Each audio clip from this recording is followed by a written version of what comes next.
For anybody who's been reading the news the past few days, it's probably felt a little like Groundhog Day. Because over the last couple of days, leading Democrats have tried to grab onto yet another poorly sourced, thinly reported, unsubstantiated allegation against Justice Brett Kavanaugh. There they go again, Mr. President. There they go again. Called it a one-year anniversary reenactment. Senate Democrats reopening the sad and embarrassing chapter they wrote last September. The latest allegation was blasted out by a major newspaper despite the apparent lack of any corroborating evidence whatsoever. The reporting was so thin, the story ran not in the news section, but on the opinion page. In fact, Mr. President, they've already had to issue an enormous correction. The writers conveniently failed to note that the supposed victim herself declined to be interviewed. And several of her friends say she has no memory of any such thing happening. We all remember this pattern from last time around. Shoot first, correct the facts later. And here's another familiar pattern. Just like last September,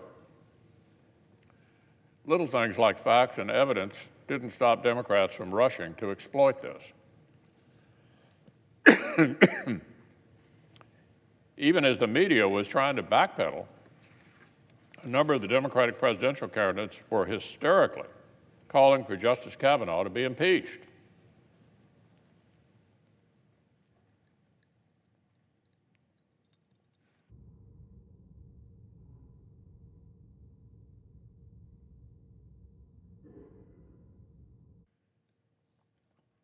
On the basis of this flimsy, uncorroborated story, they're calling for Justice Kavanaugh to be impeached. That includes several of our own Senate colleagues. And even after the massive correction, no one in that group has backed off of the ridiculous threat.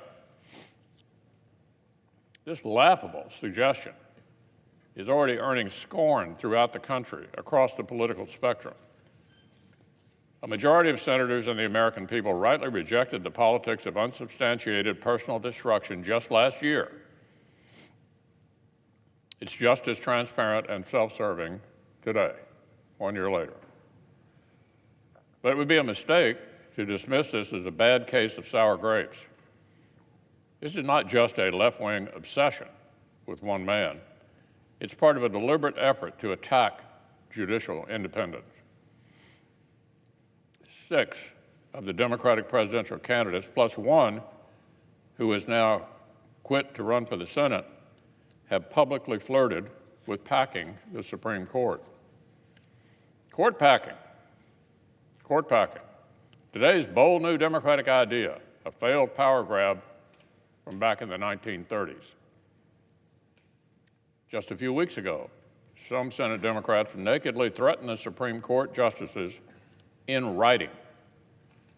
Our colleagues sent the court an outlandish brief, gravely intoning that the Supreme Court is not well, they said. The Supreme Court is not well. Here was the punchline. Either issue rulings we like or we'll pack the court. Issue rulings that we like or we'll pack the court. This is not normal political behavior. These are the actions of a political party whose agenda is so alien to the Constitution that they feel threatened by fair and faithful judges. Well, Mr. President, this is what I would say.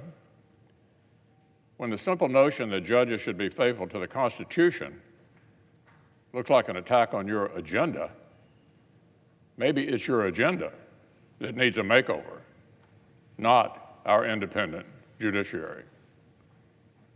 When you are this willing to launch unhinged personal attacks, you reveal a whole lot more about your own radicalism than about the men and women you target.